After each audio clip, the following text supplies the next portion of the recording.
The brave little birds. The brave அப்படின்னா தைரியமான, little birds அப்படின்னா சின்ன சிறிய பறவை. A little birds wanted to fly. A little birds wanted to fly. அந்த சின்ன பறவைக்கு ரொம்ப நாளாக பறக்கணும்னு என்ன செஞ்சான், ஆசை இருந்துகிட்டே இருந்துச்சான் பறக்கிறதற்கு. At first it was afraid. ஆனால் அதற்கு முதல்ல பயம் இருந்துச்சாம். And fell many times. பயம் மட்டும் இல்லாமல் பல தடவை என்ன செஞ்சிருக்கு, கீழே விழுந்திருக்கான். முதல்ல அதுக்கு பயம் இருந்துச்சு, பயம் மட்டும் இல்லாமல் பல தடவை என்ன செஞ்சிருக்கு, கீழே விழுந்திருக்கான்.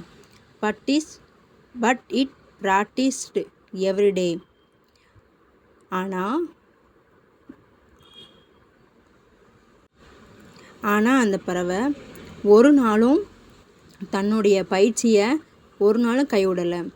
Soon it fly high in the sky.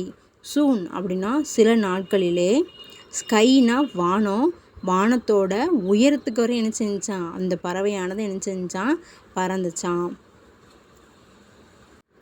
பயம் இருந்தும் பல தடவை கீழே விழுந்தும் அதோட பயிற்சியை ஒரு நாளும் கைவிடலை. அப்படி டெய்லி பயிற்சி எடுக்கும்போது சில நாட்களில் என்ன செஞ்சான், வானத்தோட உயரத்துக்கு வரைக்கும் என்ன செஞ்சான், பறந்து ரெக்கையை வலித்து என்ன செஞ்சான், பறக்க கற்றுக்கிட்டான். இந்த கதையிலேருந்து நம்ம என்ன கற்றுக்கிட போகிறோம் அப்படின்னா, moral, practice and courage bring success. Practice அப்படின்னா பயிற்சி, அண்ட் கேரேஜ் அப்படின்னா தைரியம். அதாவது பயிற்சியும் தைரியமும் இருந்தால் வெற்றியானது நம்மளை தேடி என்ன செஞ்சுக்கிடும், கண்டிப்பாக என்ன செய்யும், தேடி வரும்.